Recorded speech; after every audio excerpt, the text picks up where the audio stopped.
Dear students, in this class, I will discuss some questions of grammar that are very useful for the exam of 10th class CBSE board.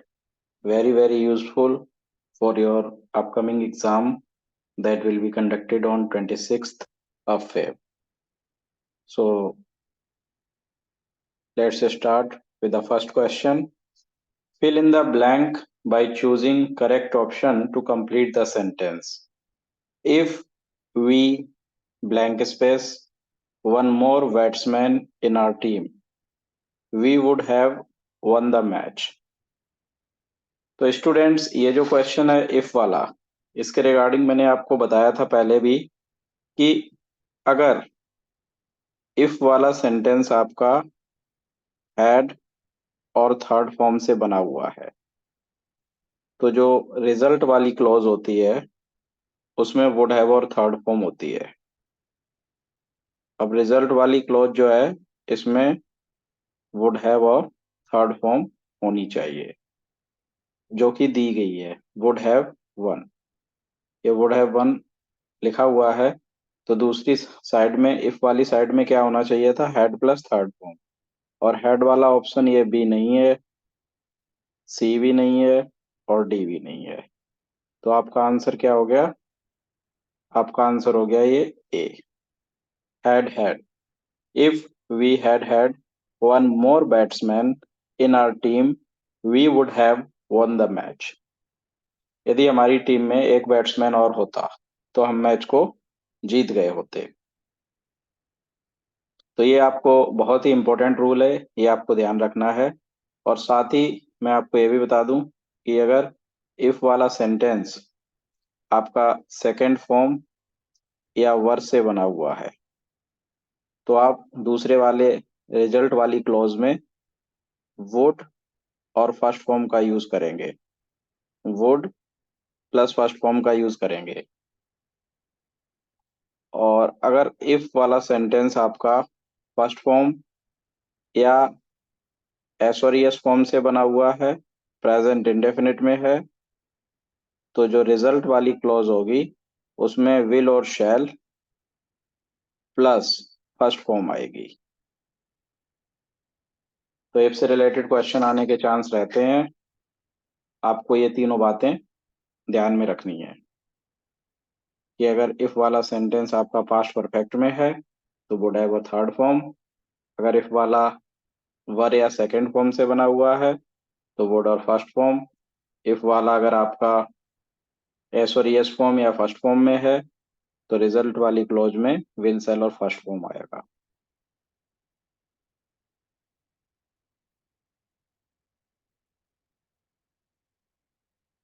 Question number second देखते हैं। Read the conversation between Reena and Rakesh.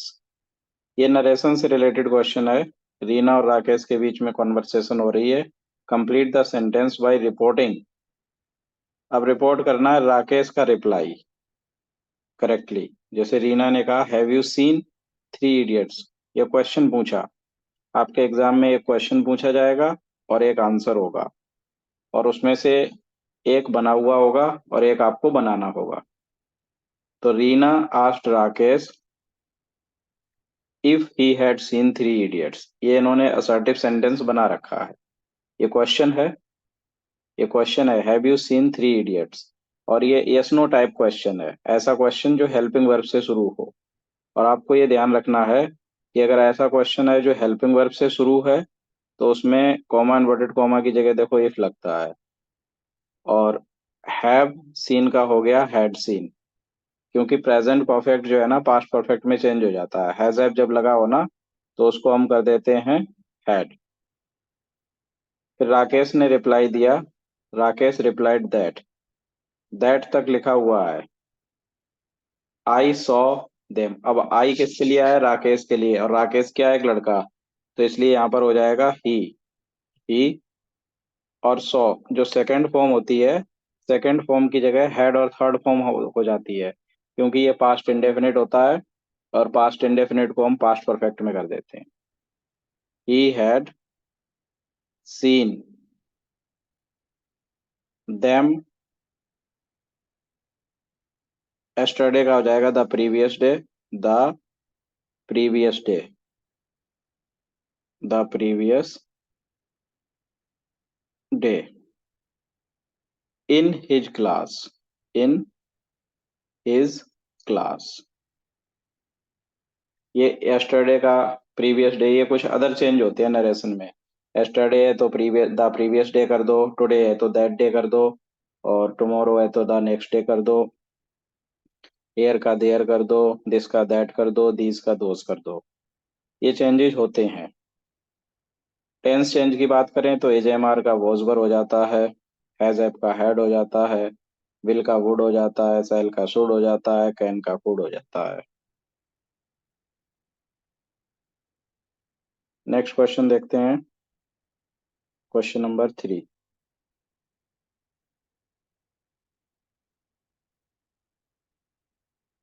Select the correct option to fill in the blank for the given line. The swimmer was tired. Swimmer थका हुआ था. But he blank space reached the shore before he collapsed. इससे पहले कि वो गिर जाता। अब देखिए, द स्विमर वॉज टायर्ड, ये मॉडल वर्ब से रिलेटेड क्वेश्चन है। और मॉडल वर्ब जो है ना, मॉडल वर्ब के बाद वर्ब की फर्स्ट फॉर्म आती है।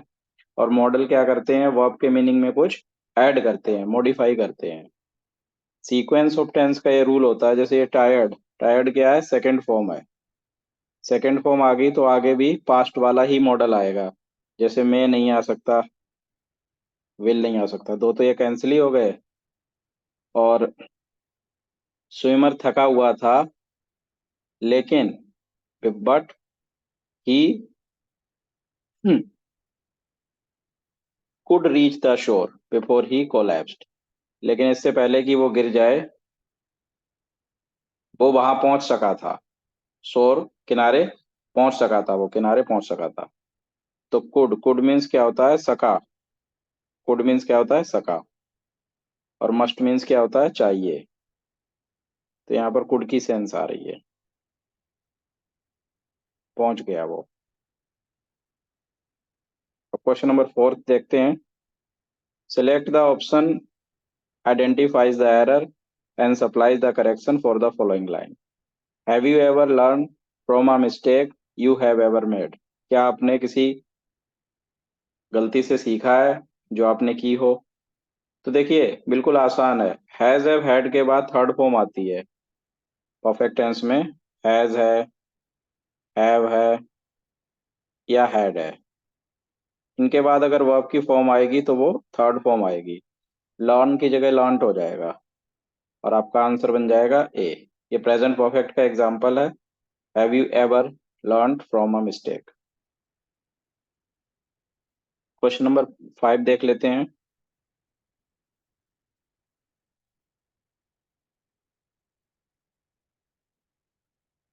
Question number 5। Complete the given sentence by filling in the blank with the correct option. I bought a new car last year, but I blank space my old car yet. So at present I have two cars.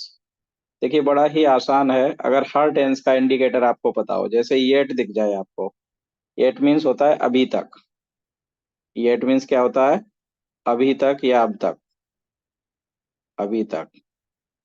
और एक और indicator होता है सो फार या as yet.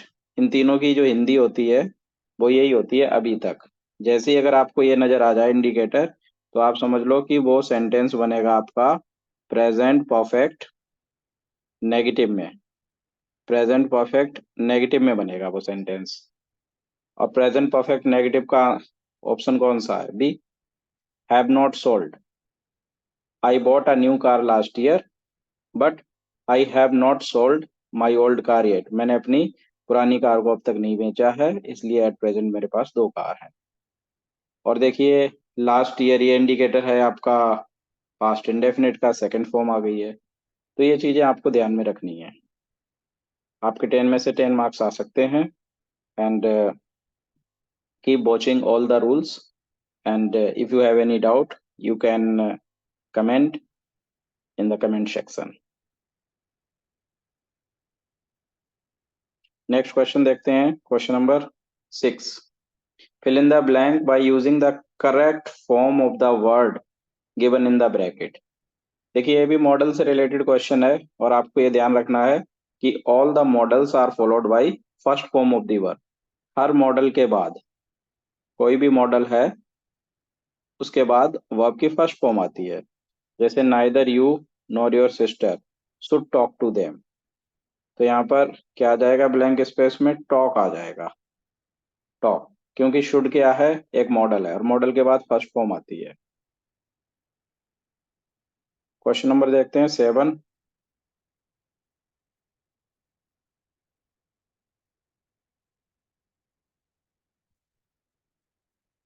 Report the dialogue between Sanjay and Madan by completing the sentence. और देखिए संजय ने कहा कि I am surprise to see you here in Delhi, when did you come. Madan ने कहा कि I came here yesterday, I have been offered a job hair.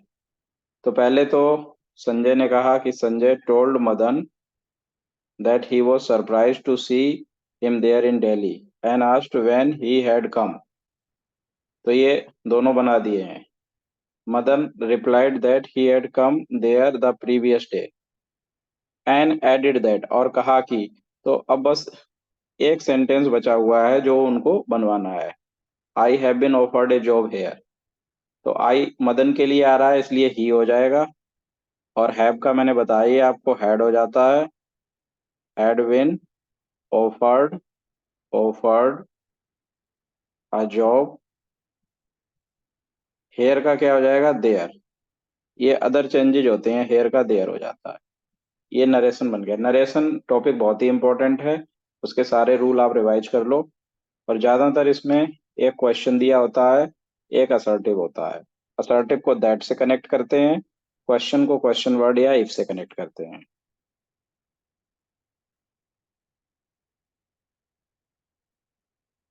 Next question देखते हैं। ये एरर करेक्शन का है कि a good business letter is one that get results. तो देखिए जो a good business letter is one that, that क्या होता है, दैट एक रिलेटिव प्रोनाउन है और वर्ब हमेशा जो दैट से पहले होता है उसके अकॉर्डिंग आती है। अब वन क्या है, सिंगुलर है, तो गेट तो आ नहीं सकता क्योंकि सिंगुलर के साथ एस और एस फॉर्म आती है, फर्स्ट फॉर्म तो आती नहीं है। फर्स्ट फॉर्म आती है प्लूरल के साथ, तो यहाँ पर जो एरर करेक्ट एरर हो जाएगी गेट, और उसकी जगह करेक्शन हो जाएगी गेट्स।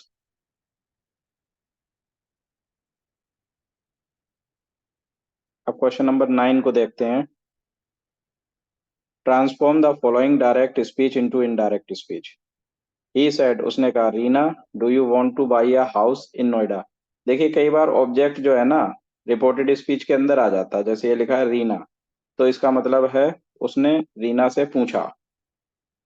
ही आस्क्ड रीना, उसने रीना से पूछा।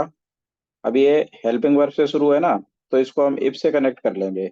इफ, और यू किसके लिए आया, रीना के लिए, तो क्या हो जाएगा सी। और डू और फर्स्ट फॉर्म जो है ना सेकंड फॉर्म में चेंज हो जाती है। Wanted to buy, to buy a new house, to buy a house in Noida, in Noida. और देखिए इनडायरेक्ट नरेशन में फुल स्टॉप आता है, चाहे डायरेक्ट स्पीच में कोई भी पंक्चुएशन मार्क हो उसमें हमेशा फुल स्टॉप आएगा। ये क्वेश्चन था, और ऐसा क्वेश्चन था जो हेल्पिंग वर्ब से शुरू हो रहा है। अगर हेल्पिंग वर्ब से शुरू होने वाला क्वेश्चन होता है तो उसको हम इफ से कनेक्ट करते हैं, और क्वेश्चन वर्ड से शुरू होने वाला क्वेश्चन होता है तो उसको हम क्वेश्चन वर्ड से कनेक्ट करते हैं। अब क्वेश्चन नंबर हम 10 देखते हैं।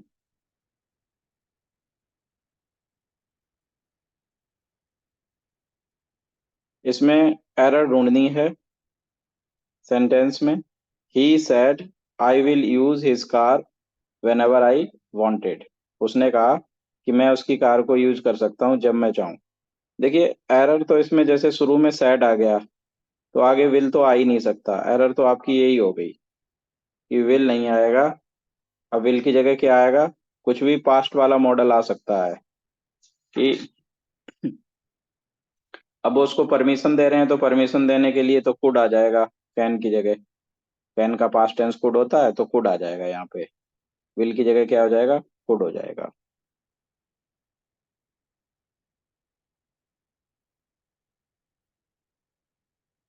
अब क्वेश्चन नंबर 11 देखते हैं। Ram and Shyam,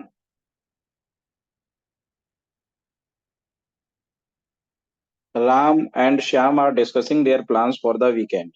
fill in the blank to complete the dialogue below by choosing the correct option. Ram ने कहा, what are you doing this weekend Shyam. Shyam, इस वीकेंड तुम क्या कर रहे हो। श्याम ने कहा, I don't have any special plan, मेरा कोई स्पेशल प्लान नहीं है। राम ने कहा, how do you like the idea. अब देखिए, ऑफ, सभी में सारे ऑप्शन में ऑफ है। और ऑफ क्या होता है, ऑफ एक होती है प्रेपोजिशन। और आप लोग ये ध्यान रखें कि प्रेपोजिशन के बाद फर्स्ट फॉर्म प्लस आईएनजी आती है। First form plus ING. तो ए ऑप्शन में तो ऑफ के बाद गो लिखा है, ये कैंसिल हो गया। और सी ऑप्शन में ऑफ के बाद सेकंड फॉर्म है, ये भी कैंसिल हो गया। अब बचे बी और डी। बी और डी आंसर होना चाहिए, तो देखते हैं। Of going for a picnic to the Dal lake. और डी में क्या लिखा, of going for a picnic by the Dal lake. तो a picnic to a place होता है, ना कि by. A picnic to Dal lake, ये आंसर हो जाएगा आपका बी। लास्ट क्वेश्चन एक है 12 नंबर, वो और देख लेते हैं। फिर ग्रामर के 12 क्वेश्चन आते हैं। ये 12 के 12 आपके सॉल्व हो जाएंगे।